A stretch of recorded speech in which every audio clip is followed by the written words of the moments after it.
I'm just going to start recording, and of course we can just cut Sure. wherever is necessary. But is there a place that specifically that you'd like to start? Yeah, so perhaps as you suggested, we should start with an introduction to CNC with Gergely's video, just to kind of maybe just set the scene a little bit more basically. We've talked in the past, haven't we, about this concept of control and calibration, which is just a kind of approach to, at the moment, specifically Iaido Zen Kenren Seitei training in order to achieve the quite specific technical goals of doing Seitei correctly. And to a certain degree, it chops away at some of the more traditional aspects of Iaido training, but it hones in on those which are really the core of what we do in Budo, which is technical exercise, focusing on technical correctness. So one of the first episodes and chapters I looked at was with regards to Nukitsuke.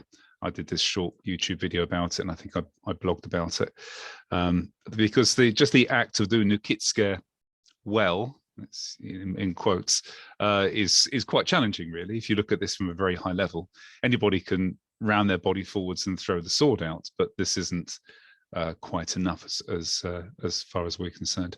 So shall I share the video from my end? Sure. Yeah. Yeah. Just my commentary on just watching that video and having seen other videos that you posted or explanations on your blog.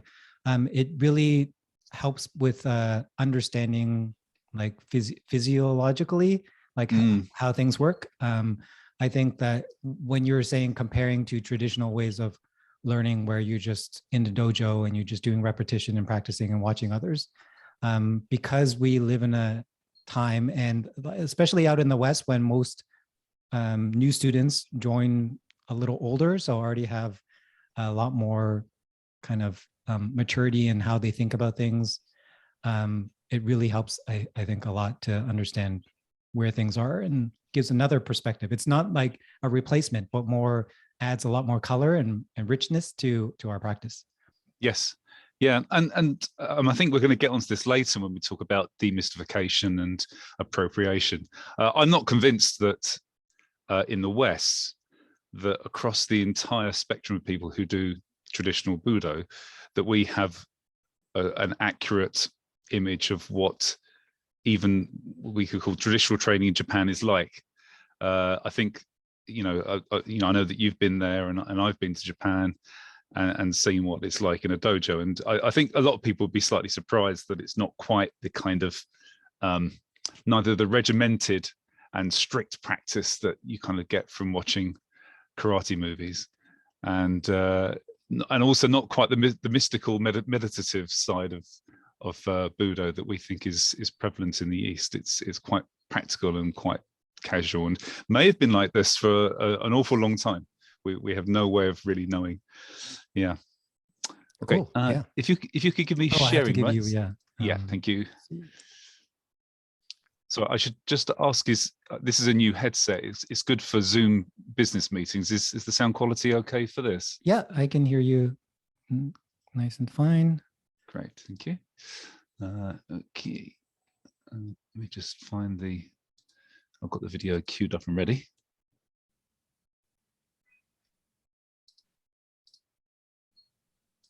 Okay, you should be able to share.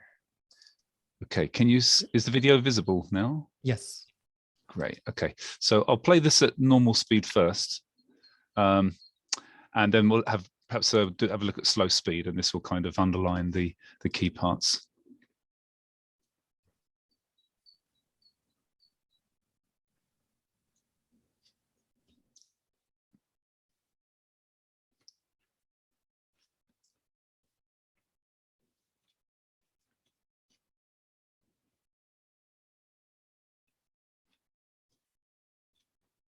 Okay, that's probably about the most interesting side of it, really. So just to introduce, this is Gergely Vash from Budapest, one of my students. He's will shortly be trying for 6th Dan. Very hardworking Budoka, and he's been pretty successful at European Championships as well. and working from his home dojo, a bit like his home office. So let's just see the Nikitsuke one more time.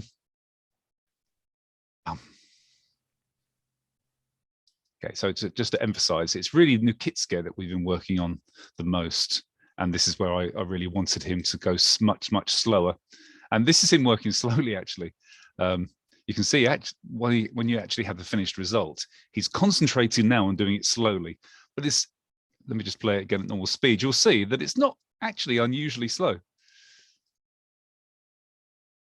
I think this is pretty standard for most people, but this is him absolutely concentrating on going slowly. Let's see it at really slow speed.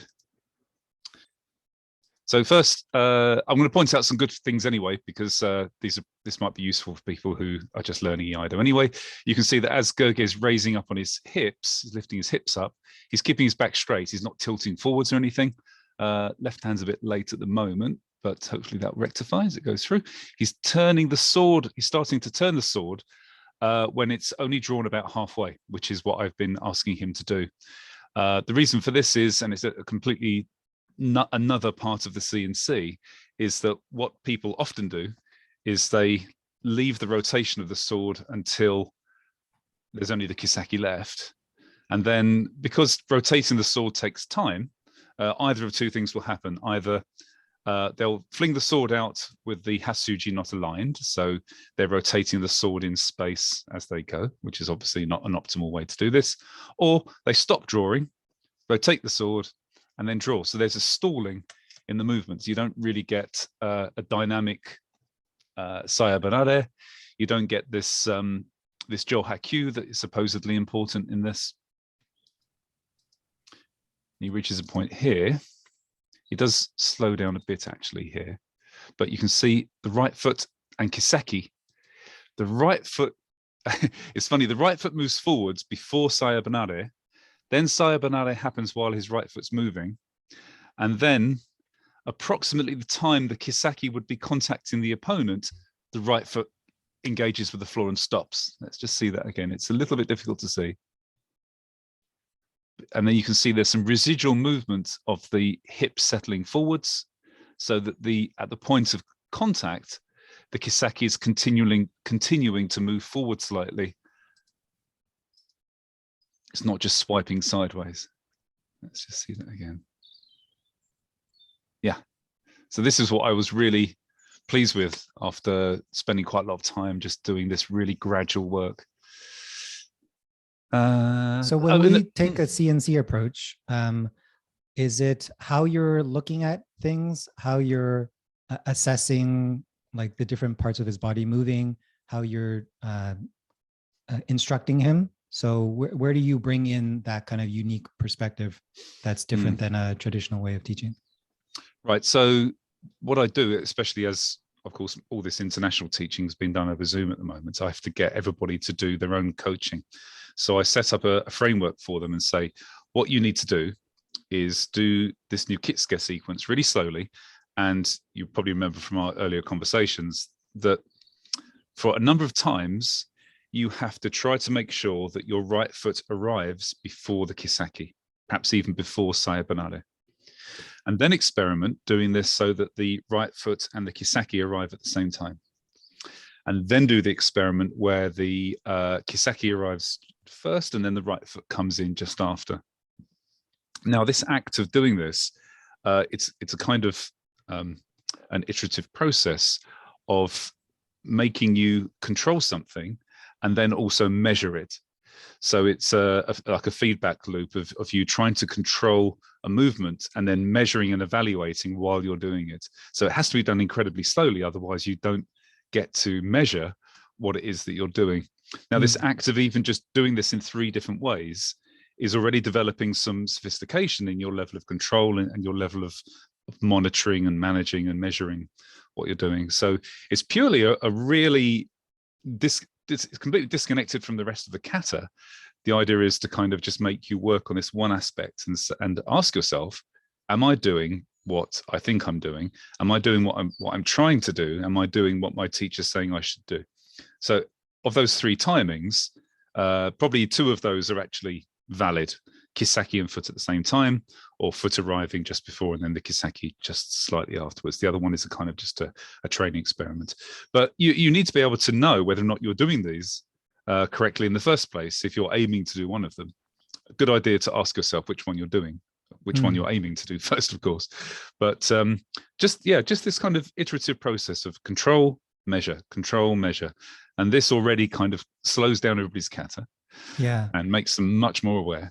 I really like how you're explaining that. In terms of the model, now we can apply it to so many different areas, like just generalized. And what we commonly see, or I think, is that people either stick on the control side. So I'm just going to do this one thing and I'm just going to try to do it really well. And they miss out on the calibration or the measurement side of let's try different ways of doing it and see, am I really controlling this one piece? Is this the only way of doing things? Otherwise, other people are like, okay, try to do it fast, try to do it slow. On all they're doing is just changing the speed without seeing whether or not they're controlling it properly. Are they like doing everything correctly at those different speeds? So it's like you can't have one without the other. When you combine them two, then you're really like taking it in and trying to improve that way. Absolutely. And this comes back to basic theoretical and technical control, where there is something called an open loop and closed loop control. Open loop is the one you said, where people just try and do it as best they can at different speeds. There's no feedback. Closed loop is where you do close that loop and you do some kind of measurement. In this case, I mean, we've talked a bit about using videos and things like Coach's Eye as an app, having somebody even just standing there watching you, using mirrors. Not quite as good as videos, I feel. But yeah, there's all these kind of techniques and technologies that we can use to close that loop. And it's important that we do really. It really comes back to one of the origins of CNC, which was a little lecture that Louis Vitalis sensei in Europe gave to a Jodo group a few years ago that I was in. And he said, my teacher said, there's two ways of learning. You wait for your teacher to tell you what to do and do it, or you double your progress by teaching yourself and monitoring yourself and taking responsibility for your training, and your teacher helps you. And this is kind of like, that's an elevator pitch of CNC, really. You can't rely on external all the time. One thing you just quickly mentioned back there was that a mirror is not so good. Can you elaborate on that? Yeah, I've discussed this with quite a few people, really. And there's a dojo that I was going to before lockdown in London, which is at the Aspire Centre. It's Kashiwa Dojo. Their entire half of the dojo is mirror. Sorry, it's a dance studio, and on occasion it's kind of really useful to be able to see yourself, and you can do a little bit of evaluation. After a while, it starts to become a bit of a pleasurable experience, which isn't really good. And you start to admire yourself, and then after a while you then start to think, actually I'm not improving at all. I'm just getting used to looking at myself and seeing how pretty I look. But the main problem is that when you come away from using mirrored training, a lot of your references are now gone. You're adding a crutch to your training by having an immediate visual feedback. But generally in training and in a kata execution, in a taikai or an embu or a grading, you don't have that immediate feedback. So you're basically starting to set your physical movements on something that's not going to be available to you generally. So that's not, I don't think that's particularly good training, really. It affects it on a much more fundamental basis. It affects your metsuke. It puts it kind of gives you a full sense of perspective. You get parallax error. So you could be starting to overcompensate in certain positions and angles. And you're basically doing also something else, which is artificial, which is you're concentrating on a visual stimulus, which you don't, and not concentrating on yourself in the kata. I mean, there's so many kind of things that it's skewing. It's really, I think, it's better than nothing. It's not better than video. I had a chat with Paul Shin a little while ago. I think we did it online, And we talked about the term mitori geiko, and about how that's the kind of, and I won't jump straight forward into misappropriation of language too early, but mitori geiko, this kind of watch to practice, basically mi meaning look, tori meaning to take, and then geiko meaning keiko, to train. It's a really specific kind of thing, really, which is that you watch somebody else, and then immediately you spot all the good stuff and the not so good stuff, and you do a little bit of mental evaluation. And then the key point that Paul said was that you immediately go and train and implement and test and try and experiment. Just watching videos for themselves is going to have limited and possibly misleading advantage. So although looking at a mirror sounds like mitori geiko, I'd argue that it's missing everything that mitori geiko's got, which is actually somebody else doing the forms anyway. And it's not as optimal as video. Yeah, there's a little piece there about the timing, or how quickly you get this feedback loop going. Like on a mirror, it's immediate, so then you're adjusting on the fly, right? Without even, like, then you're not really focusing on, as you said, yourself. Like, what is it that you're trying to do? You're already fixing it. Yeah. When you want to see, okay, what's wrong first, and then, adjust on the way. Exactly. I've, as you know, I've done a lot of training and teaching in Poland, and the guys there are young, smart, fit, driven, talented. So it became a bit of a challenge for me to kind of just go and do a standard kind of EI or Judo seminar. And what we started working on is cause and effect, this cause and effect chain. Because, I mean, with people who are around 3rd to 6th Dan, you just say to them, you're dropping the tip of the sword when they do furikaburi. Well, they're not doing that because they're not aware that that's not supposed to be done. It's not lack of knowledge. It's almost certainly some kind of root cause that's happening 2 or 3 stages back. So like you said, doing a kind of instantaneous fix by looking at the mirror and fixing it, it's probably not fixing the problem at all. You're probably patching over the symptom. When you come away from the mirror, it all comes back again. Okay, so we have a good now overview of what CNC is about, how it can apply for this one basic movement. Do you want to go over another technique or another part of the first technique to? Sure. Build on it. Have to bear in mind that most of this more recent development has been done during Zoom sessions with my overseas students and friends. So it's very much about people self-monitoring and having this kind of set of discrete exercises to work on. So I won't go on too much about Mai, because that's almost certainly already been done in quite a lot of detail already. Ushiro,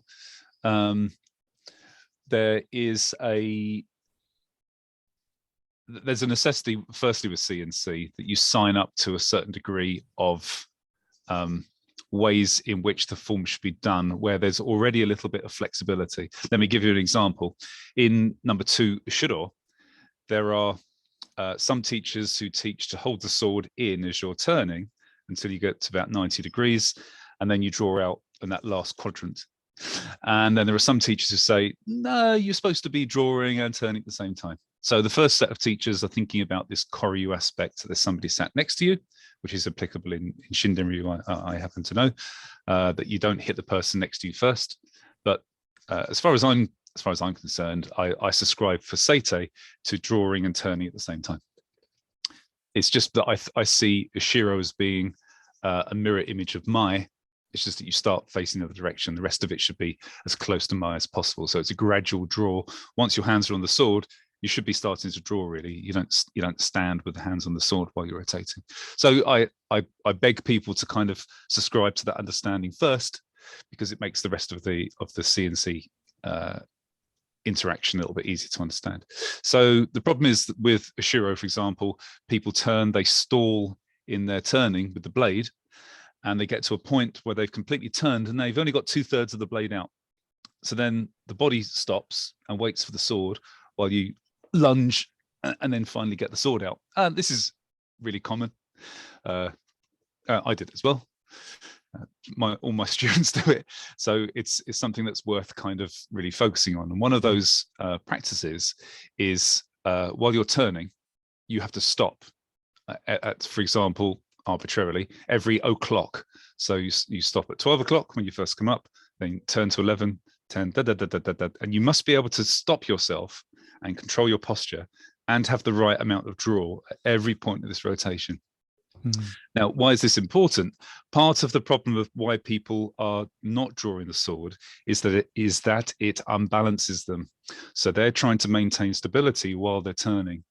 Why are they unstable? Because they're trying to spin themselves on their knee without using both legs. Let me just get this right. Their left knee is lifting. So they're using, they're on their right knee. They're trying to use their left knee to basically, sorry, the left leg to spin them to get some angular momentum. To get them around quickly, but of course this is out of control. Whereas what you should be using is kind of combination of supporting yourself with your right hip and your right knee. Of course, your right foot doesn't really do anything except trace a line on the floor, but this is providing a weight balance. So it's by keeping in contact, you're loading a little bit of weight on there, and it's sending signals to your brain saying, I'm in this position. Whereas if that right foot is off the floor, you lose some of your perspective as to whether you're turning or lunging or anything like this. With the right foot there, like a stylus, it's keeping track. And then the left side of your body is responsible not for rapidly spinning you around out of control, but by graduating, actuating yourself around. So it's a thing that can stop you at any time and stabilize. And that's the purpose for doing this exercise. And most people surprise themselves that they get to, for example, 9 o'clock and they're already leaning forward or kind of tottering around a little bit. And this exercise is easy to do. It's not particularly destructive on the legs. And what it should lead to is that by the time you've turned, just before your right foot moves first, then your left foot, you should only have really like the sword should be rotated with only the kiseki left in the saya, so that eventually you can do this dynamically and you can do it with acceleration, and there's no stop here. You turn straight around, bang, just like Mai should be, where there shouldn't be a stop at this point here. Well, you rotate the sword, position the knee, and go. It should be a accelerating movement. Yeah, I can really see why this breakdown is useful. One, like as you said before, it's not like people don't realize that they're not drawing enough because they have to continue after they've fully turned around.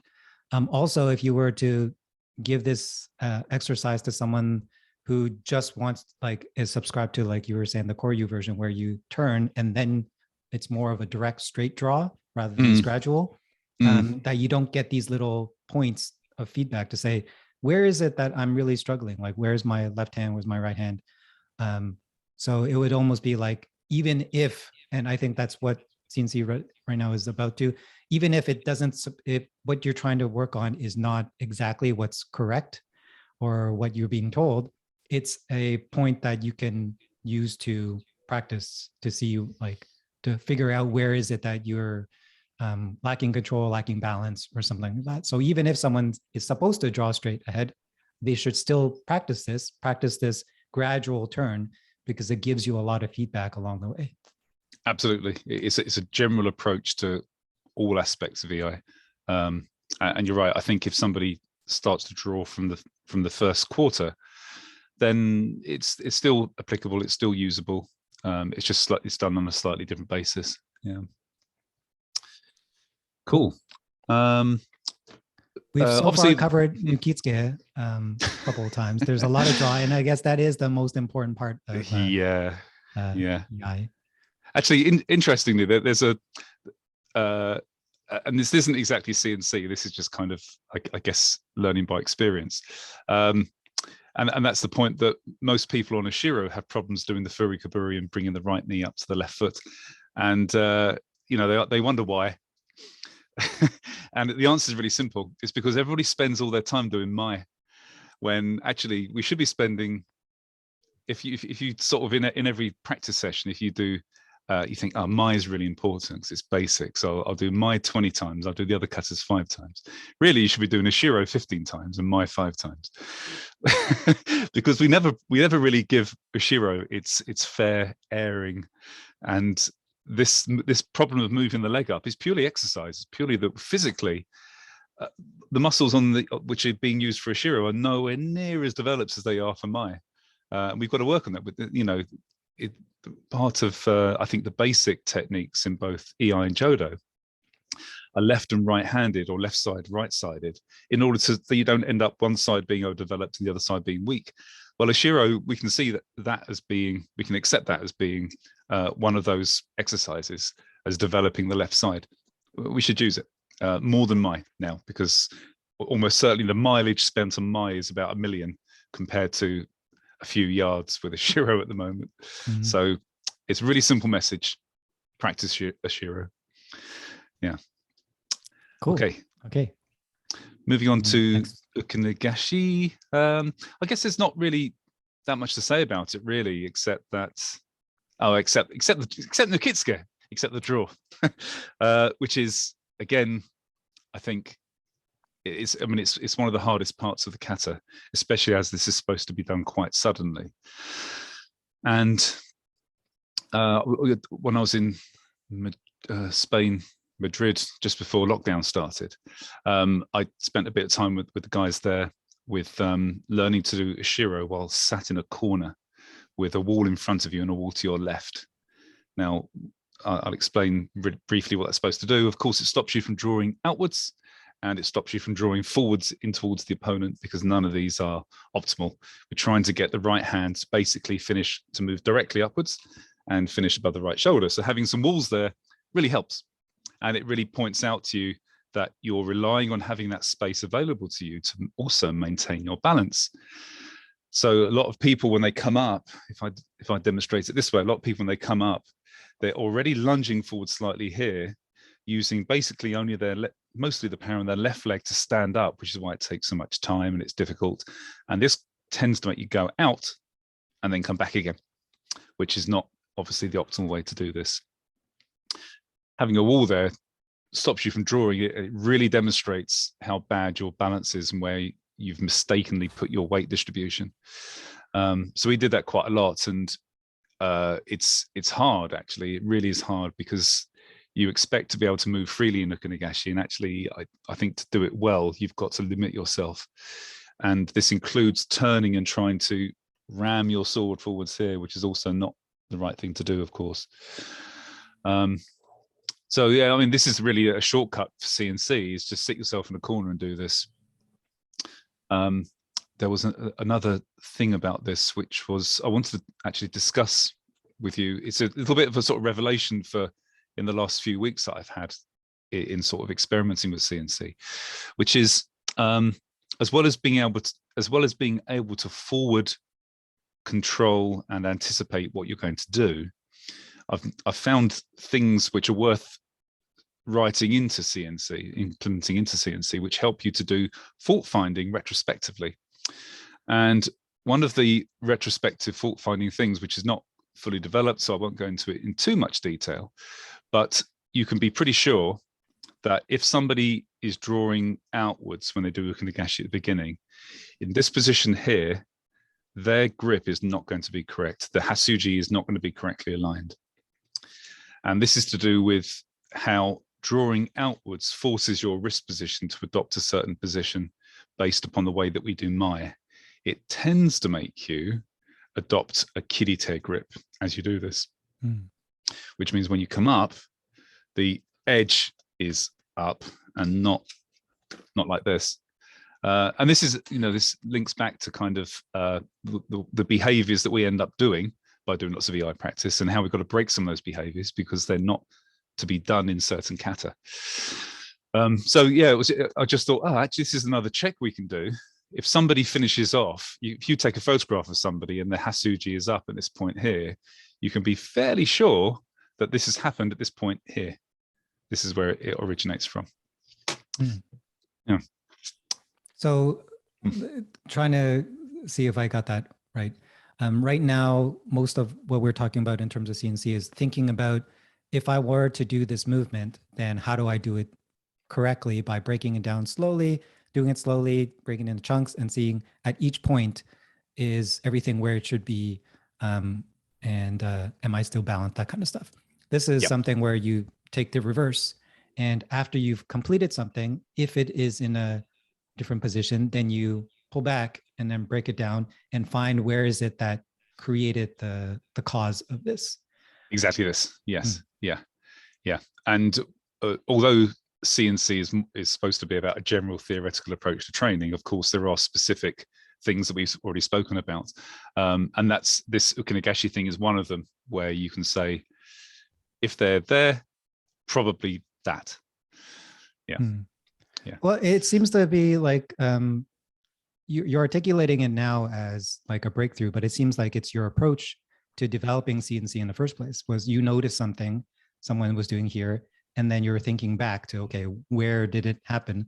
Oh, okay, so maybe it's when they're rising during Nukitsuke. Maybe he's not drawing far enough with the left hand or something. And then you started thinking, oh, what are the activities that I can create to check to see if that's really the case, and then fix it?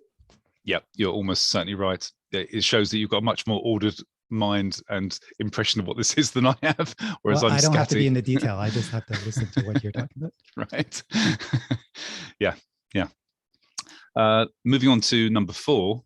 Guess what the main hitch is on number 4? Drawing. Wow. Yeah. You've been here before.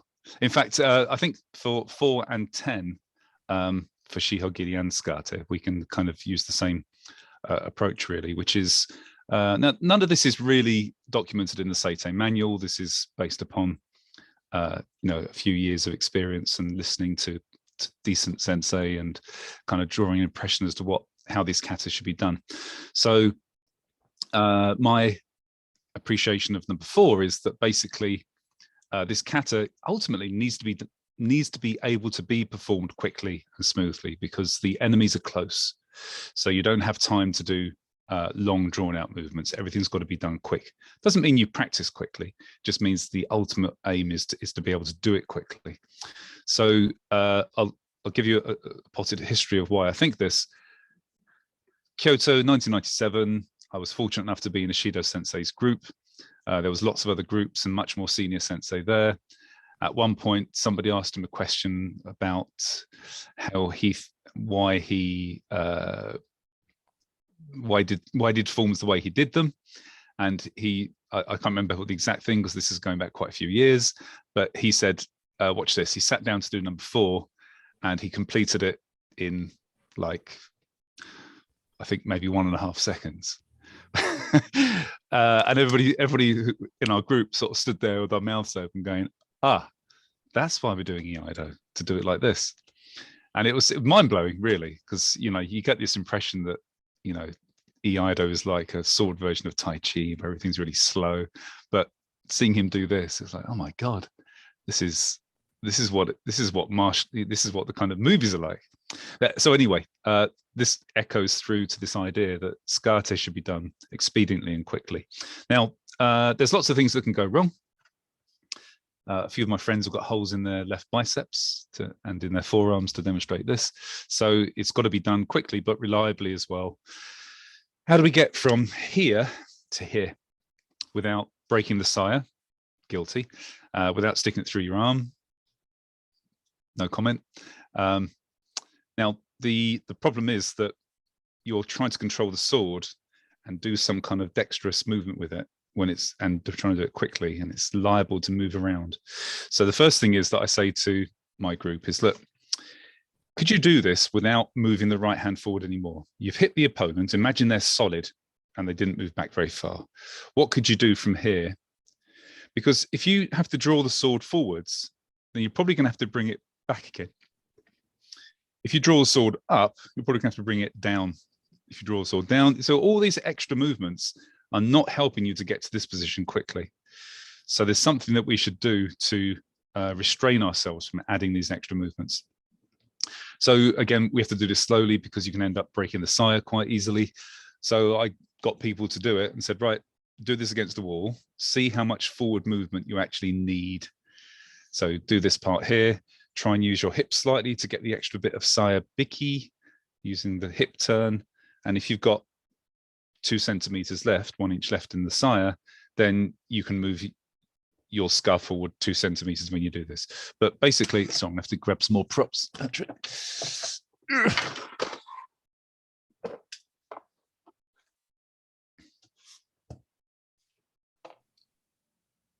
Where the Skagashira is here, sorry, where the Monouchi is here, there's no reason why, when you're doing this technique, that at the moment of Saibonari, this only has to go up.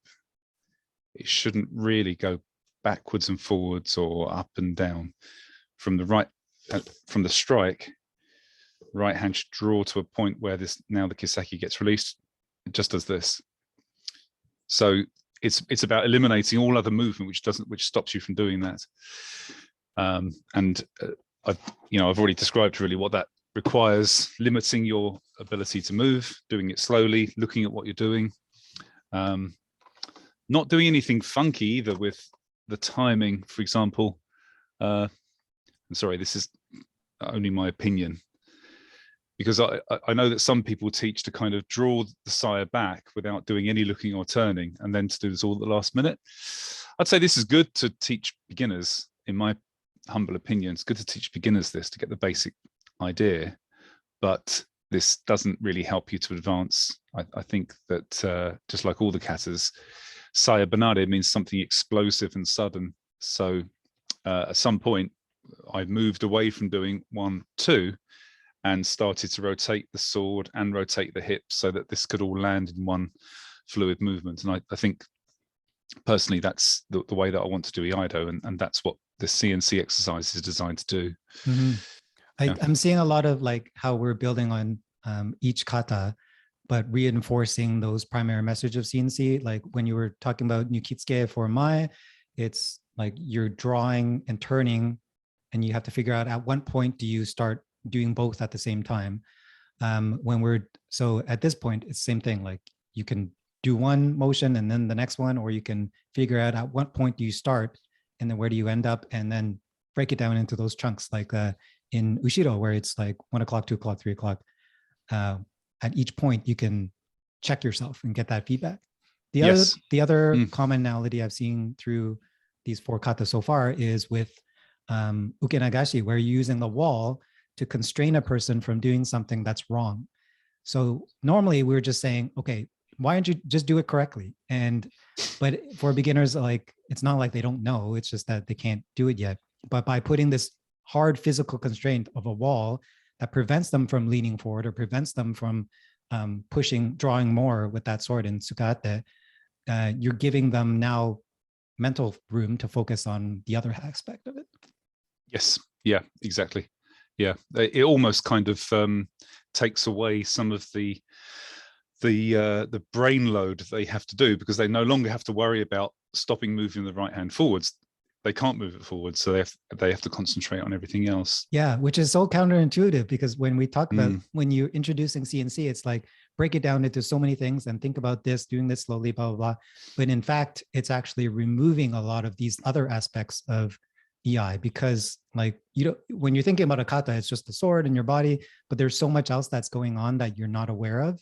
So having to force this focus, it's actually clearing up that mental space to be able to work on it. Yeah. There's something else that came to me just as we were talking, actually, especially about tsukate. Perhaps a good way to visualize this is imagine a 2-lane highway. A 4-lane highway, which gets narrowed down to two lanes. If the cars are coming along at in a kind of gradual way, like not the whole highway full at the same time, they can gradually kind of move into 2 lanes, and you barely get a reduction in speed. It's just the distances between them starts to close up a little bit, but you don't get blocks. But if all the traffic for a whole hour gets released at the same time, then inevitably they're going to stop when the highway constricts, and then it's going to actually be harder to try and coordinate cars through this, and you end up with all the traffic stopping and people trying to sort of edge in and all this kind of stuff. This kind of happens actually, this should be refined by CNC. So as I said back in when I first started doing this, that we're not actually very good at multitasking, even though we think we are. We're actually really, really bad at it. And what we do is, in fact, we identify other things that we think we're doing well and think, oh, we're good at multitasking because I've done 6 different things this morning. But actually, it would have taken less time if you'd done them all in serial. So Skatev, for example, this idea about doing hit, draw, and then all of this, all you're doing is you're removing one of the really easy bits to do over a long duration. And now you're doing 5 difficult movements all at the same time. So this actually becomes cumbersome, clumsy, and slow. Whereas what you could be doing, as you already mentioned about rotating, when to rotate the sword, you could be eliminating some of those other tasks in this sequence and starting to draw the hip. So that actually at this point here where you get Sayonara, this is really simple. And this is the bit which really requires coordination. You've spread your traffic effectively over 2 lanes over a number of miles now. And you're much more likely to be able to do this smoothly without putting the sword in your arm or breaking the saya. I'm not a good example of non-breaking of sayas, by the way. I've broken quite a few doing this. Yeah. So I think we've gotten into a good flow in terms of where this conversation is going.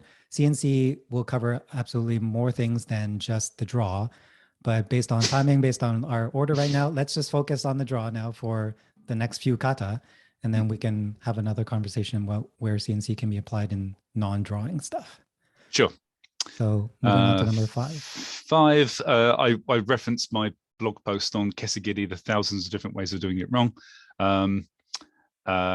Yeah, I won't spend too much time on this because I think the blog actually speaks for itself much better. If maybe we can link it into this.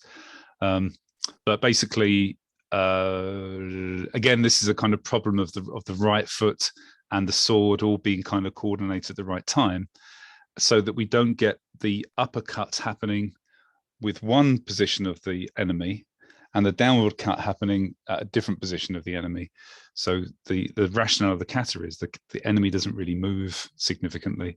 So these 2 cuts should basically cover the same space. This requires, wow, this was so long ago, I've almost forgotten what it was. This requires— That's the one with the animated GIF, right? Where you marked right. where the tip was. And for one person, it's like the same here. For another person, one, and then the next one is like quite a bit further. Yeah, it looks like a shark's fin, doesn't it? On the removed one. But this was, I mean, it's going to sound boring when I say slow approach to it, thinking carefully about the timing of the draw, then stepping back and saying, okay, if the draw's got to happen, then when do my hands need to go on? And then you start asking questions about what constitutes the second step. What constitutes the left foot going forwards? Is it the beginning of the left foot going forwards? Is it the passing of the left foot past the right foot? Is it the placing of the left foot? Is it putting weight on the left foot? You've now got an idea, which is the word step the left foot forwards can refer to 4 or 5 different points in time. And that's important because actually my teacher, for example, for all the standing forms, he uses approximately 4 different categories of that timing, and they're distributed all differently throughout Seite Gata. So for Kesagiri, for example, is that as your left foot starts to move forward, your hands go on, but by the time your weight goes on your left foot, you should already be in this position here, more or less.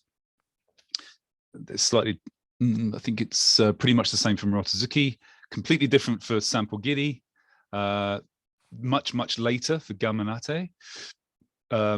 Slightly differently sequenced for Soetazuki, much later for number 10, Shihogiri, much more smoother and just in sequence for the left foot for Sogiri, and of course, suddenly for number 12. So yeah, it's quite interesting that, of course, number 12 is completely different in terms of putting your hands on when the left foot goes forwards, but this idea of these words, place your hands on the skat as the left foot moves forwards, is not quite as simple as it's written. You mentioned 4 categories. Is there like a name for each one of them or like a description? Yeah. Let's see. Just a second. In Japanese, you mean, or in English? Well, you could start with Japanese to remember it and then try to translate it. I'll start in English, actually. It will take too long for me to translate. But let's see. So freeing the left foot to commence the step. So let's say step commences. Passing of the left foot past the right foot. Sorry, this is going to sound like I'm just talking English letters. Final positioning of the left foot is category 3, and then loading the weight onto the left foot is category 4. But as if I quickly grab the. Okay, so it's not like. Well, I thought it was like just different ways of doing it, but it's different timing in the sequence. Sure, like, just yeah. It's just this. When the Seitei manual says, if you just give me a second just to find Kesagiri, it says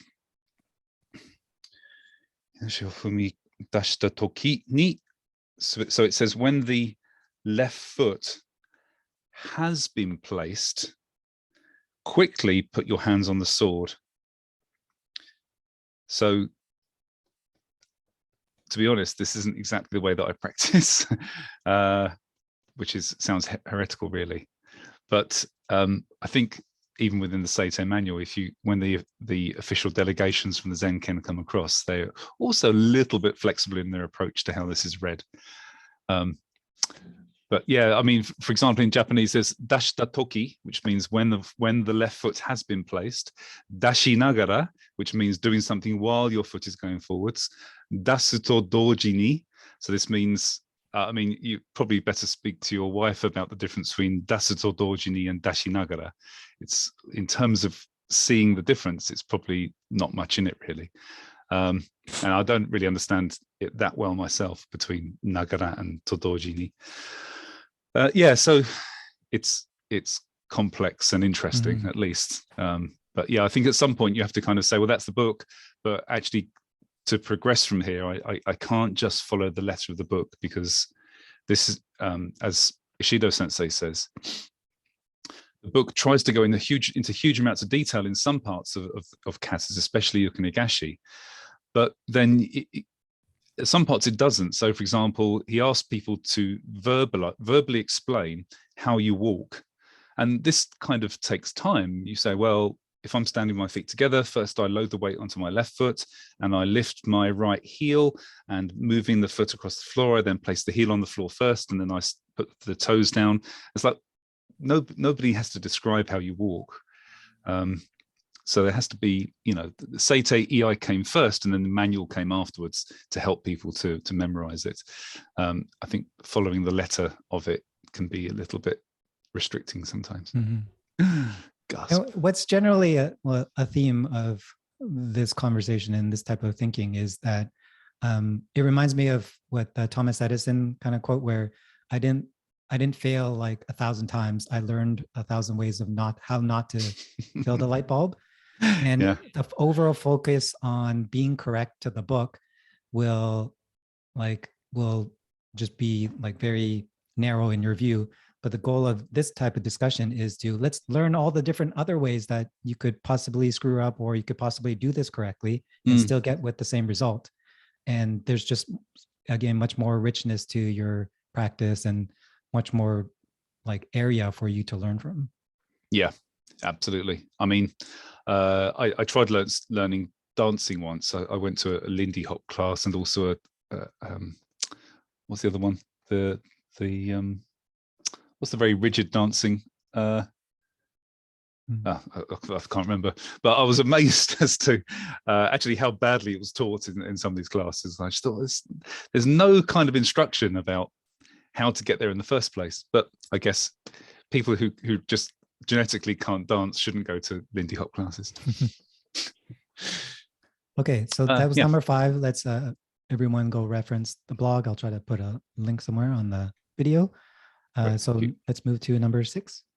So number 6, again, we've actually discussed the draw quite a lot in past things, haven't we, about making sure, and that this will cover number 7 slightly as well, in a slightly different way, that you basically need to create a position where you've finished rotating the sword in your hand. So it's in a proper kirite grip, or nukite grip, really, before you get side banana. And that's quite important, that you don't draw with the Hasuji vertical and then expect to kind of make this angular change while you're moving the sword through space. That's not really the way that you're going to get a dynamic draw. And without that, without being careful of that, you end up with RSI, a bouncy Kiseki, a sword that doesn't cut because you're not following the Hasuji, and a whole raft of other problems where you're basically maybe even flicking. And again, these are only, like you said, these are kind of checkpoints to help you to do it whatever way you're doing it. If you decide to do it like this, then this is fine. You can still use this kind of approach to doing preparation early and checking. Or if you choose to do it like this, then this is also fine. It's entirely up to you how you do it, but it's about making sure you're optimally set up to do it. Also making sure that your the limbs which are assisting, like the elbows, are properly aligned. Weight distribution is correct. Blah, blah, blah. In the end, we want to get to a point where we can accelerate into this and show speed and power and suddenness. But everything's got to be in line first, and all of your body positions have to be properly assisting you to do this. Mm-hmm. So for these, like if you're saying combining number 6 and 7, in before when we're doing something like Nukitsuke and Mai, the feet are, you're on the ground, so it's a little more stable. You're still trying to match the front foot timing. But as we just had that conversation about number 5, where there's all these different parts where it could happen, where do you see CNC really needing to come in? Like when you're looking at students, a common error, is it more in the hands trying to create the angle too late because you haven't rotated, or the foot timing, or how would you combine those two? Perhaps I would see the biggest probably assistance that CNC gives here is the plain instruction, which is stop trying to accelerate, stop trying to do it fast. Forget speed and power and suddenness and all this other stuff, all this Johakyu, Kankyu Kyojaku. Forget all this. Clear this away from your workbench and study what the geometry of the technique is, and thinking about a kind of skeletal structure moving in 3D space. And you're able to wind the story forward, the videos forward slightly and back again. And but make sure that you understand what that skeletal structure is supposed to be doing at certain points of time, relating to the footwork and the sword work and all this kind of thing. You can't coordinate this while you're also thinking about speed and power. That's really, I mean, as we've discussed before, that's almost the opening paragraph of CNC, which is clear your workbench of this. It's not helping you now. It comes later. Mm-hmm. Yeah, and I think I hear most often when we're talking about that angle of the sword is do this motion to create the sword angle. But this is also thinking about, yes, the sword has a certain angle, but what is your body angle when the sword is coming out? And like you're saying, we could look at what's happening with the wrist, what's happening with your elbow, what's happening with your shoulders and all that stuff. Right.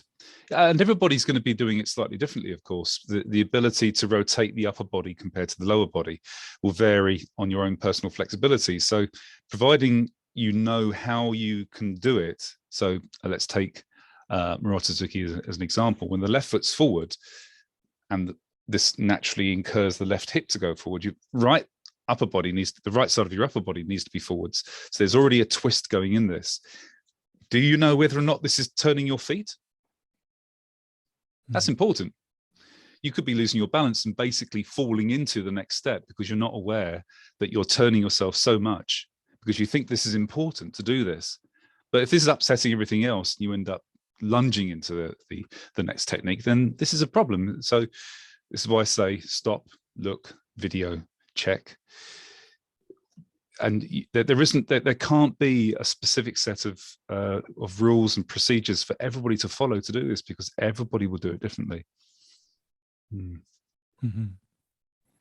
Cool. Okay, so that's 6 and 7. Can I jump off of Nukitsuke for a second? Because there's sure. there's a good part of number 7 which is worth working on. Cool. So what I've done in my group recently is to look at the second cut.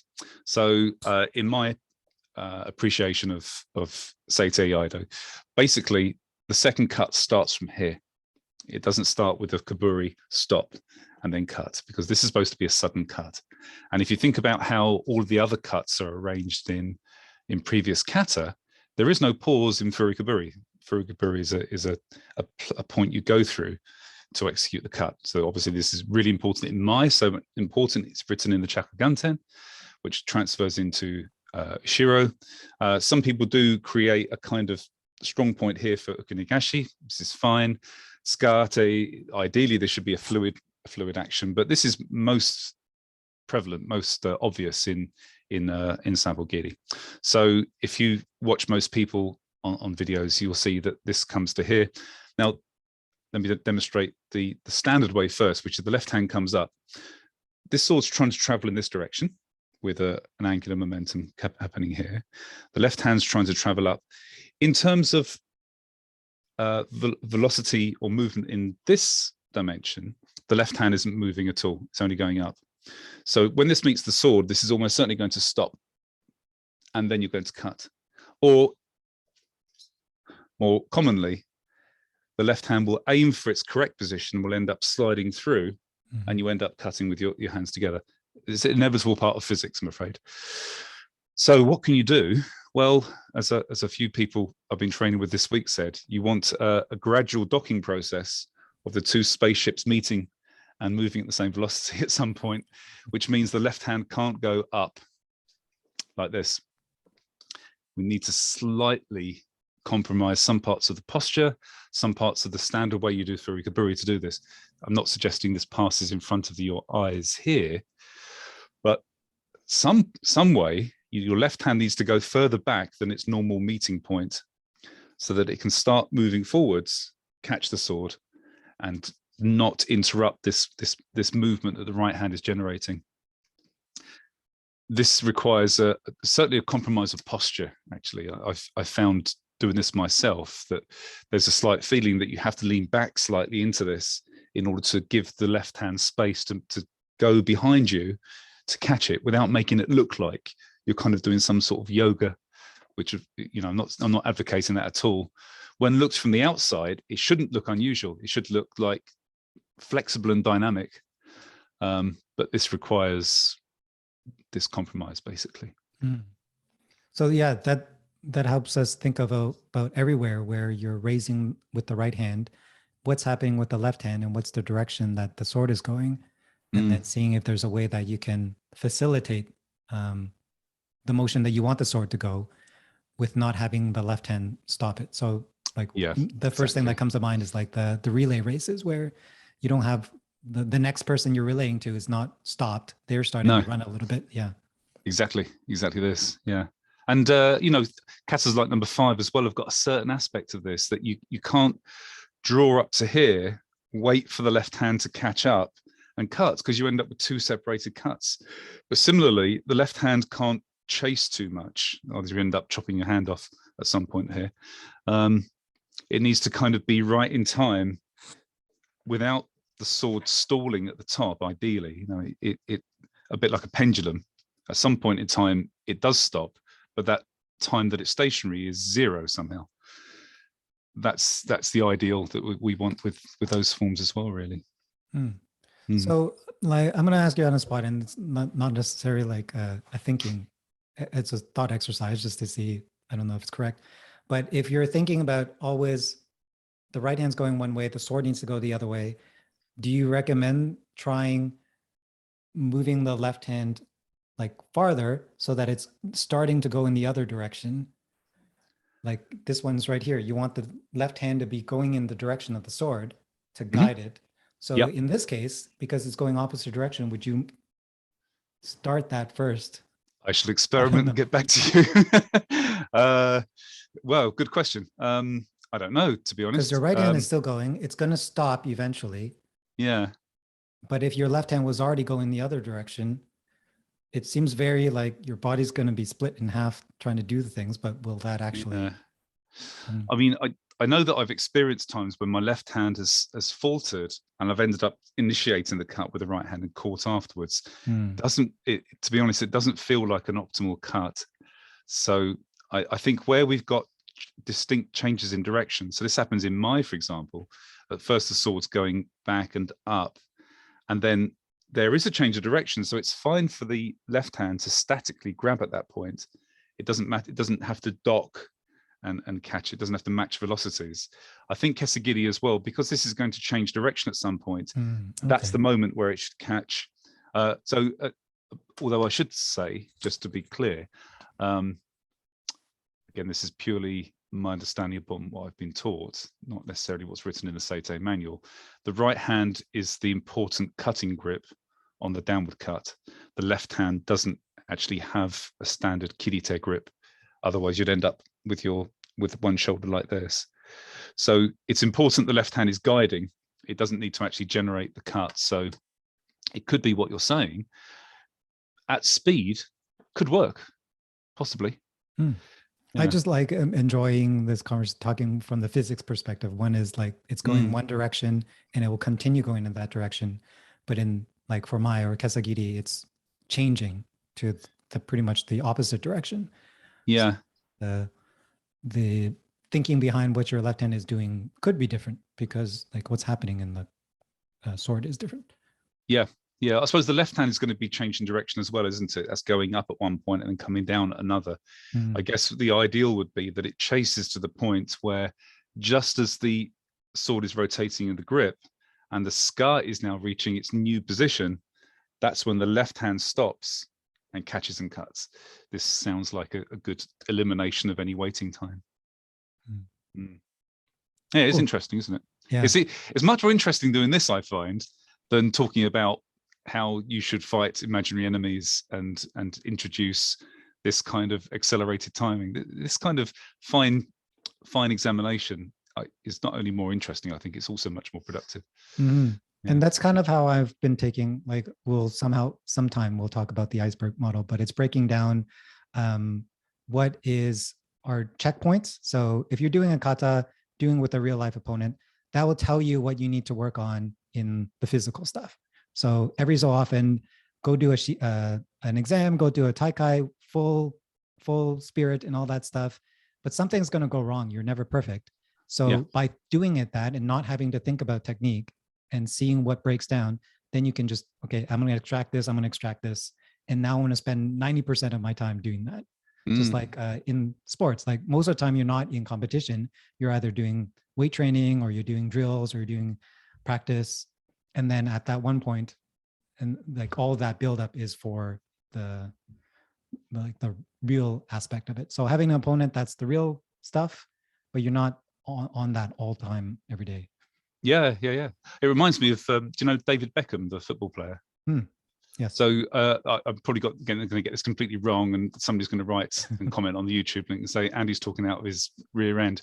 But as I understood years ago, he focused on his 30-meter kick into the goal. He said, and he just became an expert at getting 30 meters from the goal and reliably always scoring a goal. And he worked really hard on this, and all the rest of the stuff was like, well, that can be just my normal training, but I'm going to make sure that if I get within 30 meters of the opponent's goal, I will never miss a kick. It might be stopped by another player, but I'll never miss getting it between the two goalposts. And this is kind of that, really, isn't it? It's like, well, there are important things that a game can lose the game for you or win the game for you. Better to be good at those, really. Yeah. So we were talking about timing. We wanted to talk about the demystification stuff. So are you okay ending Seitei here at number 7? We can pick it up later and then let's move into. Absolutely. Yeah, good. So this was quite a difficult blog post to write when I wrote it. But I was kind of I have been for years actually, but during lockdown, as you know, we've been doing this Andy's Nihongo Corner, been trying to lift the level of Japanese language amongst the budo community of my friends. And part of it is, I guess a good outcome is that people get to understand some of the sort of language that we use in budo, and they start to realize the mundanity of it as well. That when you think of kata names in karate, for example, a lot of them sound very mystical, and they are. I mean, and in some of the Koryu kata names as well, there also sounds, things like floating cloud and waves breaking amongst the rocks. And it's very poetic, and it evokes this kind of image. Do you think I've got to incorporate that somehow into my kata? I'm not saying that that's not valid. I think that's good. But there is also, as you know, most of EI is made up of mundane words like nukitsuke, draw and apply, or apply the draw. There's nothing kind of mystical about it. It's just a description of a word. Chiburi, swing the blood. Noto, put the sword away. It's nothing special. And I think that's, you know, our martial arts is constructed out of and taught to a high degree in the language that from the country it originates from, which is Japanese. So having some understanding of this is important. And the reason for my writing that post was that I was still feeling that people were attaching over significance to some budo terminology. I won't go into sort of too specific details about this, but you know, the main point is that, and I made some notes earlier, is that a lot of the terminology we use in budo are not budo specific. They come from other walks of life, and they've been stolen by budo to try and give some context and some kind of teaching methodology. And at some point, they've taken center stage, and I think that's wrong. I don't see that same mythology in a lot of much more traditional koryu, actually. So, as most people know, Kotori Shinto-ryu kind of claims to have this unbroken lineage back to the sort of the feudal period. I don't know that much about it, but I've always been interested in Kotori Shinto-ryu, and as I understand it, there isn't a huge amount of this kind of terminology used that we tend to use in Iaido. It's a very, very practical and direct approach about cutting, blocking, moving. And to give some examples of this, of how we've imported some of these, and I have to caveat here, there are almost certainly people in our community who know much more about this than I do. Jo-Hakyu is a good starting point, and this has been kind of converted into slow, fast, faster to indicate there's some kind of acceleration. Well, that's good. You could just say to people you need to accelerate instead of kind of talking about Jo-Hakyu. It actually comes from, as I understand it, comes from the theatre, specifically Noh theatre. And actually, it's not used originally as any description of movement. It describes the way the story unfolds, that you have a setting, in the story arc, you have a setting, a breaking of the setting, and then a kind of crescendo towards the end. Nothing to do with the way people move, but it's also been used in Noh theatre to also describe how actors should move. So you've got like a fractal microcosm of this is the entire story arc, then gets condensed into individual movements. This is fine, but we should remember that it's an imported term. It's not specific to budo. And in fact, I would say that the slow, fast, faster, the way I've been taught it in the Iaido, is not actually accurate either. That it's much closer to the original. Jo means setting. So this means that you're, for example, in Mai, you're sat in Seiza, you're aware of your scenario, but you're also ready for anything. So that it kind of links in very nicely with this tsuneni de kyu ni owasu. Always be natural, but quick to adapt. So this is Jo. You're not just sat there relaxed, floppy. You're still ready, even if you're static. Ha means this change, this breaking. So this means at some point you make a decision to initiate the attack. And this can be done slowly. In some katas, can be done quickly in other katas, but there's this point where you go, I've got to start moving. There's a mind change which says I've now got to defend myself, or I've got to preemptively counterattack. And then Q, this means suddenness. So this is really the only part of that 3-point term that says anything about speed. So to say it means slow, fast, faster, well, it doesn't. It doesn't say that at all. Only Q means sudden, speed, fast, whatever you want to read this kanji for isogu. Isogu, to hurry. So this would actually suggest that on first reading, there is no gradual acceleration. It's just fast. I don't suggest that that's what we should do, but I think the the misapplication of Johakyu might make you teach your students forever that the earlier part of the kata has to be done slowly. Well, I don't really see this all the time if you watch the All Japan Taikai or watch some really nice enbu from high-level sensei. Some katas do not start with a gradual acceleration. They leap on you. And of course, in Seitei, this is a much more standardized set, but I don't think that suddenness is exclusive throughout all of Seitei. I think there are, of course, Nukiuchi, the last one. The word Nukiuchi itself means suddenness as well as several other different things.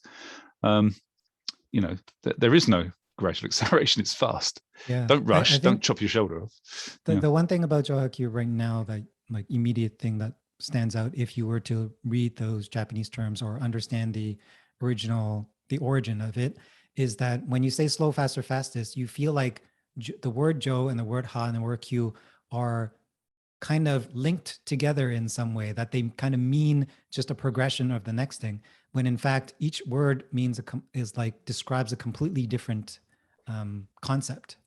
Right. Exactly. And knowing that helps you to get to the last bit, the Q part, but the other two bits are not related to speed, but they prepare you for it. Yeah, absolutely. So there's this word, you probably know, Junbi, preparation. This is Jo, and this means preparation without any visible movement. This is important, and like you said, it's not related to doing it quickly. It's not part of fast movement. It's to do with static preparation. So it's important to know that and not think it just means 3 degrees of speed. Mm-hmm. Yeah, I like that. And I think this really deserves either a more of a blog post kind of thing, is to really outline all the other ways that it's applied in everyday life. Like when I hear the word junbei, it's like, oh, get ready for bed. So, okay, I'm going to go brush my teeth. Or junbei for cooking. Okay, I need to gather all my recipes together. Or you could use it in a race. So get ready for a race, get to the starting line, blah, blah, blah. So it can mean so many different things. Yeah.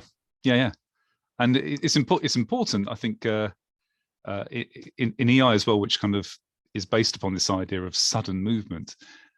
This understanding of preparation is so key. I know, for example, in Shinden Ryu and Eishin Ryu, we've got this set called Chuden in the middle, Hasegawa Eishin Ryu. And, you're sat in Tatahisa, and these are all calling for sudden movements. And when I get asked these questions about, I'm having trouble getting up and I can't move very fast here. And it's like, well, it's because you're trying to get up from zero, and you shouldn't start from zero. You should start from something. So it's more than just kind of racing to get up. There's a significant chapter that's there, almost as important as the zanshin that happens at the end of the kata. Once all the killing's been done, you've got this important section. Well, before any of the attacks start, there's also another important section. Yeah. So I don't know if you have some other notes, but I have like a question that I would love to kind of dive into, is like, if we're talking about Johakyu, breaking it down into those 3 terms, Jo, I don't recognize that character very much, so I don't know much, so I would love to hear more about that. Ha, you also see Ha in Shuhari, and there's no acceleration there. Like, what other ways can you think about Ha? And then Q really means speed, but like, how else can we think about it? I don't know if you have some notes on that, or you thought about more deeply about breaking down each individual term. Yeah, I mean, I guess my Shohato is really the best illustration of those 3. So as I said, the jaw, the setting is not only doing this physical preparation of getting the hips a little bit and the thighs a little bit tight, so you don't sit on your heels with all your weight, but you're slightly buoyant, and although your upper body's relaxed, you're not unaware of where your hands are. You can feel your hands and your thighs. You know exactly where they are without looking. Metsuke, well, this is slightly again, depends on the teacher, this understanding of enzen or metsuke. Not just kind of staring off onto the horizon. What you should actually be doing is trying to focus your eyes on where you think the enemy is, because otherwise you tend to launch yourself into an attack. And I found this with, so I'm going slightly off piste, if that's okay. There's a qualitative difference when you do skate and you do the final cut between just cutting into the sunset and visualizing the opponent being quite close and cutting on the spot. And almost certainly you'd be able to, if you experimented with asking people to visualize this differently, you could video them, and I'm sure, and I haven't done it yet, I'm sure you would see a movement difference, but there's certainly an impact difference and a qualitative difference in the way that cut's done. And this is important in the first few moments of Mai, that you don't just have your eyes just blurred off and not really focusing on anything, but you actually visually and mentally concentrate on somebody who's supposed to be sitting that right distance away. And that stops you from lunging, it stops you from throwing your arm out, it sets you into it subconsciously informs your body where you need to go to. You don't have to kind of spend a lot of mental effort restricting your movement. You just think they're just there. And that nicely leads you into the ha part, the yaburu part, the breaking, where you're now aware, without getting too much into metaphysical Kasoteki stuff, which I also don't have too much time for, but you're now aware that this person sat close. You can't afford to kind of grab, stop, then draw. It's really urgent that if you do anything, it's got to be subtle at the beginning, and then it's got to be building to kind of give a message, stop trying to attack me. And then it then leads into that cue part, which is I've got no choice now. Not only am I breaking, going from Caesar into a preparation stage, I then got to make another break where I make a decision that I'm now going to attack them. I'm not going to give them any more warnings. So this ha exists from the moment the ha stage starts all the way to the point where it finishes. There's a series of has going, of breaking of agreements in your mind, breakings of physical preparation, and going on to the next stage. So if I give you a common scenario and a common instruction that if we use this definition, it's not quite right, is there could be someone that does too sudden a draw. Like someone early on is just like this. And the most common instruction is I see a Joe and I see a Q, but there's no hard acceleration piece to it. If we use this kind of understanding of Jo Ha Q, what is actually going on there when someone is like grabs and then just goes, and then there's no like kind of that build up or whatever feeling? My shot from the hip answer is that there isn't even any jaw at that point either, because if you're not aware of your surroundings and where the opponent is actually located, then you will just lunge at them. And I think that's, you know, this takes a bit of time to develop, this kind of awareness that you could die, which is an important thing to kind of keep in some part of your mind when you're doing EI, that you're not just throwing yourself like a kind of suicide rush. The idea is to survive the encounter as well. That happens at jaw. And I think if people spend more time working on this jaw aspect, then that middle bit that you said, which is missing, I think that will happen if jaw is already there, if it's well developed. It's, you know, even though I think the Q stage doesn't need to be focused on if jaw and ha are well developed. They almost like do one and the next do it well, and the next one happens automatically. Get these two done, and the next one is a natural output. Because Q, as I'm sure you know, it doesn't just mean speed, but it means suddenness. Well, this doesn't require necessarily muscles to be working hard. It requires everything to be done, all the preparation to be done, all of the setting to be optimized, all of the angles to be set before you kind of finalize that cut. I want to just reiterate what you just said, because to me, like, those are pretty breakthrough ideas. Like, just for my thinking, at least too, is that when someone doesn't have a ha, or in a traditional sense of fast, slow, faster, fastest, like when they don't have the faster part that bridges those gap, it's not that part that's missing. It's the preparation, the Joe part that's missing, which is like really cool. And then this other piece that that you just mentioned is that you don't need to control the cue if you have the Joe and the ha part right, the cue will just Yes, happen. exactly. Yeah, there's that. I don't know which martial art it kind of grew in, but it's this idea that technique is first and speed and power are an output of correct technique practice. That's really the entire idea of a systemized martial arts system, not specifically to Eastern martial arts, to any martial arts, that you develop technique first and all speed and power comes out of that. And you can't reverse that equation. You can't start with speed and power and expect technique to grow. In fact, the reverse will happen. Technique will get worse. It's about repetition of correct technique first. So we have 10 minutes left. Do you have another term that you wanted to review? Yeah, I mean, there's a couple, I guess, although I don't know what dwell on any of them too long because they're basically semantics. So Medihadi, I think, has been, I mentioned this in the blog as well. And I know that's been talked about for some years, where I think it was Yamazaki Sensei first said it. He was a very senior Eishinryu 8th Dan Hanshi in the Zenkenren. Really nice EI practitioner, really nice teacher. Awful to translate for. He would talk for like 5 minutes, and then look at me and say, "Hey, dozo." It's not a translation problem. I've got a memory problem now.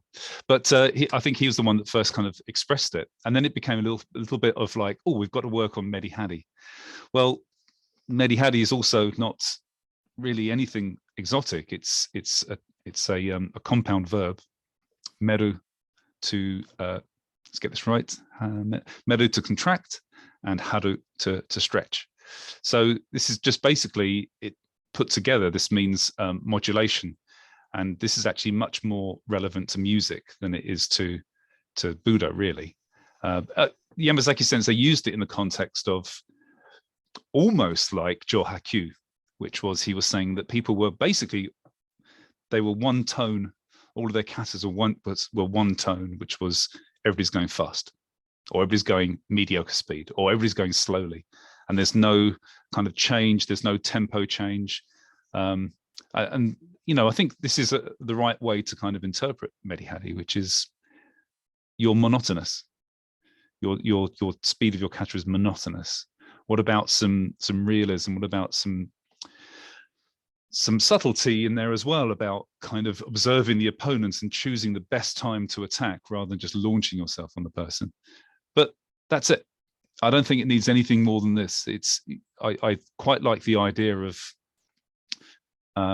teaching EI without having to refer to Japanese terminology, because I think for some people it's a cover that if they're not able to articulate clearly what they want to teach, they'll just kind of shroud it in mystical sounding language. And I, as you've probably guessed from our interactions, I really am heavily opposed to this, because I know that a lot of these Japanese words are mundane. There's nothing special about them. And they're not even original in budo. And a lot of them are new, they're newly imported, and they become the center point of focus because they're said by a high grade. And I'm pretty sure that those high grades never intended those things to become the central focus. It's just like, it's a comment that was made and everybody went, "Oh, Medihari, what's that?" Well, it just means contrast. Nothing spiritual about this, nothing metaphysical. It's just that there are other things to focus on as well. Yeah. So part of that, I feel like, I'm just guessing out here, is that if we're talking about the difference between applying a more scientific approach, more this kind of thinking, and I guess a traditional way where you kind of join a dojo, you just practice. And if you practice young, the sword will teach you, your movements will teach you, you're watching, it'll just kind of, you don't know, like an expert practitioner doesn't know how they do expert things. They just do it. It just happens. And at some point, like if you're a musician too, Medihari appears. But if it was brought up at a seminar like this, and then like people that want to say, how do I practice this? It's not a specific application of modulation. It's not like I'm going to go slow here and I'm going to go fast here. I'm going to go slow here. It's actually something else. Like we were saying earlier with CNC, is like you notice something up ahead and then you work backwards to see what is physically happening inside your body that you can play with to create this, this feeling. So I don't know if you have any thinking around that right now, and like, how do you break it down and how do you kind of consider creating this without actually just actively going slow and going fast and changing your timing? I have an experience example, and this was something that Iaido Sensei taught years ago. And he's never used this kind of terminology before, like Medihadi. He just basically puts the scenario in front of you and says, this is what you're trying to achieve. I know that there's this technical framework that you're supposed to do, but basically, and there's a description of the scenario with an enemy coming towards you. He said, this is basically what this means. There's more detail than what's written in the manual or what's normally taught. And a good example of this is after the ski in Morotozuki, when you turn to do these 2 overhead cuts. And what he said, and what is, I've heard this being taught by other high-grade senseis as well, is that this cut, kiriroshi, that you do is not just kiriroshi. It's not the assumption that the opponents are just standing there waiting for you conveniently to cut them, but they're coming towards you and they're trying to cut you as well. So this becomes what kendo practitioners will know as kiriotoshi. Slightly different, means that they're trying to cut and your sword is supposed to intercept theirs, cut the opponent and knock their sword off course at the same time, or force their sword down or force their sword to the side. But you have to dominate the center line to do this. And what it means is that you can't afford an Iuchi where both of them synchronize, because randomly one of you will win, and you don't want a random win, you want a decisive win. So basically your sword needs to be advanced more than theirs is. You need to be in a greater state of preparation when it hits their sword. To do that means that you've got to take away the timing from your opponent. Assuming that the opponent's not standing right behind you and just goes bash, that they're some distance away from you, they're going to move in towards you. There's a little bit of distance, a little bit of time taken. And what you want to do is, they're anticipating, for example, this is only an example, they're anticipating taking, say, 2-step cuts. So left foot and then a right foot from hustle and then cut. In the time that they move into hustle, you've got to wait for them first to start moving into hustle. You take a 1-step cut, close the distance with a bit of a kuriashi, a little bit of hikitsuke, and you're on them before they can get the sword significantly through their cut. To do that, you've got to calculate the right time to do this. So as you turn, you've now got to do a multitude of things. You've got to visualize where the opponent is. You've got to visualize what position they're in. You've then got to think, when are they going to go? Are they waiting for me to do something? So not that the kata calls for you to stop and wait, but in terms of playing with the kata and trying to get a sense of this timing, there shouldn't be any problem with stopping, visualizing, and then going, now, or starting to gradually move towards them and then go, you coming, now. And just playing with this idea of timing rather than it just being a sequence where you turn, step, cut. Don't think that's, this is good for setting basic practice, but there's got to be some movement on from that. Now, this makes it sound like you're experimenting with theatre, but there's other things that you're supposed to be doing within this time. For example, you could turn, step, and step back and cut. You could turn, take 1 step forward, shuffle back and cut. You have to be able to do that at any point during that movement. You can't launch yourself. It's not like archery or darts. This is like parking a car, but quickly. So you could now get this idea that there's all these things that you're supposed to be concentrating on. And these all take time to accumulate and kind of become competent at doing them. This is how I think over years of practice, you have to kind of embed these things. Mm-hmm. Yeah. So it really shows like if Medihari is about different timings or showing like modulation, and you don't practice the different ways that you could do it, then your body wouldn't know, your mind doesn't know that there are different ways of doing it. And so when you're in a scenario, it won't change. Like you'll just be doing it at one point. But part of this is like up until this point, like in one way, CNC is about training the mind to be aware of all this other stuff. In this way is also training the body to be able to move in these different aspects when the mind imagines like a different scenario. So yeah, this totally helps me kind of think about how to do Medihari without purposely doing it. It's like, let's create a different scenario. your body will know what to do at that case. Like, you know what it means when a car is rushing to you as opposed to one that's stopping at a stop sign for you to pass. So your body will react. And then once you've practiced it enough times, these different ways, when it comes to the actual kata, you can know the difference between, I just skied the person in front, so he's no longer an issue, but the person behind is. So then there's going to be a different urgency with what I'm doing up front and what I'm doing behind. And they'll naturally show up when you're doing the full kata all at once. Yeah, absolutely. Absolutely. And well, all of this is kind of encapsulated in stuff we already know about, this idea of kyuni owasu, to suddenly adapt. That means something to us, right? It's like, it's not just words. It's all of your Iaido is not about just being good at the forms, but becoming competent, physically competent through the training of the forms, so that you can change what you're doing at any time. Cool. Speaking of time, change what you're doing at any time. Yeah, it's time. Yeah. All right. Great. This was great. Let's try to find another time to continue this discussion. Good speaking to you, Patrick. Right. Good to see you so much. See you soon. Take care. Bye.